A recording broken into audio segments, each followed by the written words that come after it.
here I am running along, and oh shit, yeah, take that, what the hell? Get up there, yeah, oh, whoa, man, don't take it on the lady, man, take that, I've defeated my enemy.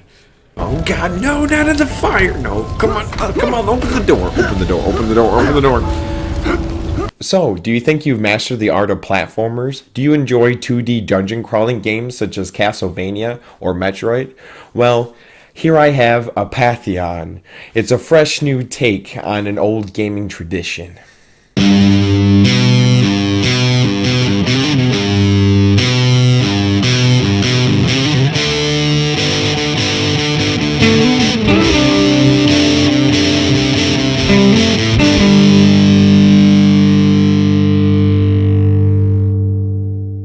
When it comes to me talking about video game gems, most commonly I will be talking about games from older generations. So it was kind of interesting to stumble upon a game that came out in 2015 that I've personally never heard of. I came upon this game during the glorious season of Steam sales. I had some change left on my gift card, so I took a chance on it, and to be honest, I was pretty satisfied. Even though it's a new game, expect it to be retro. And by that, don't expect there to be more than 20 to 30 hours. And don't expect it to really have an in-depth story or really much of a story about the characters themselves.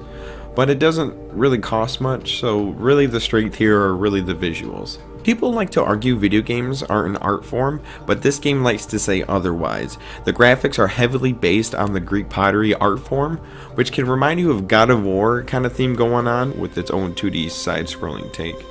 And it can get a little gruesome.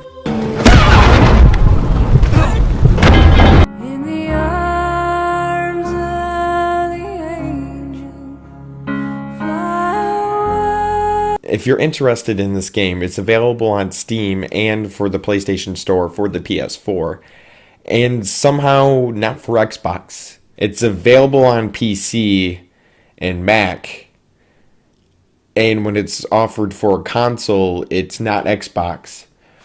What? The developers took time to try and make each area different to where it fits the mood of each Greek god. So they created this nice sound and atmosphere that's fantastic when you're crawling through dungeons. Now, it can have its pretty challenging and kind of pesky parts, but you feel better as a gamer when you accomplish them. You feel a little better being able to tackle some of those obstacles. So basically, throughout the game, you're going through simple fetch quests, and modern games kind of fall guilty of abusing fetch quests, but in the process you don't just hack and slash. You'll sometimes end up doing something unique to keep it fresh. So it's an indie game, but with these unique moments that always come and excite you, you can tell the developers took notes from commercial hit games. Experiencing this game for the first time takes me back to a little game called Resident Evil 4. Do you remember that first time playing Resident Evil 4? You never knew what was going to come next. So mainly throughout Apotheon, you're hacking and chucking bows at armed men throughout the game. Similar to shooting Las Plagas, villagers, and cultists.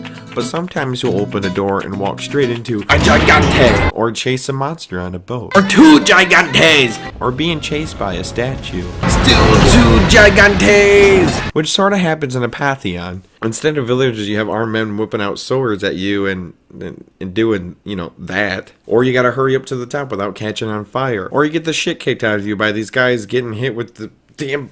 the water! The water! Or ran majestically like a horse trying not to be hunted. Or become the hunter. Or just walk into a straight room full of... wieners!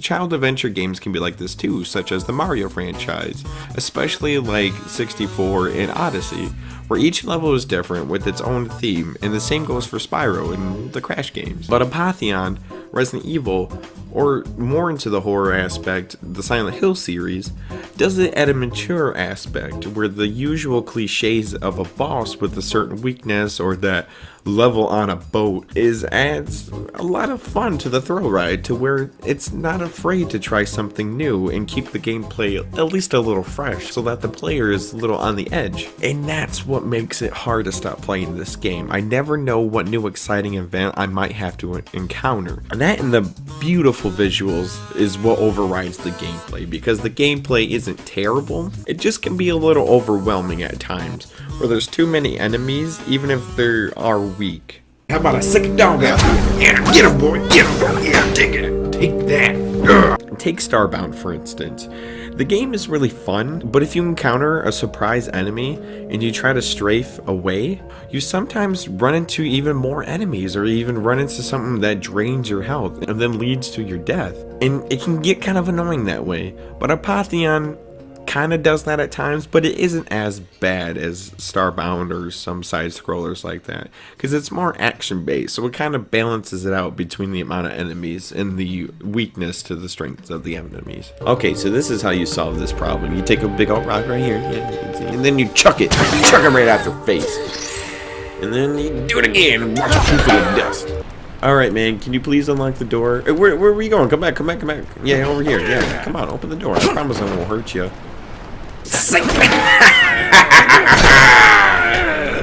So if you want to see where modern side-scrollers are at today, go ahead and check this game out. Now, there's not a whole lot of replay value, because there's not really anything changes once you beat it. Now, on the other hand, you probably can recheck some areas that you may have missed that are hidden and just thoroughly search the areas, but other than that, that's pretty much it. Now, I think it was worth the $3 that I spent, and then if I think about it, if I paid the full $15, I personally think it was worth it. So, if you ever consider it, maybe you will think so too. Thank you guys again for watching. Feel free to like and subscribe, and most importantly, if you feel like there's something you really enjoyed that doesn't get a whole lot of attention, drop a comment down below and tell me what you think needs a little light shine on to.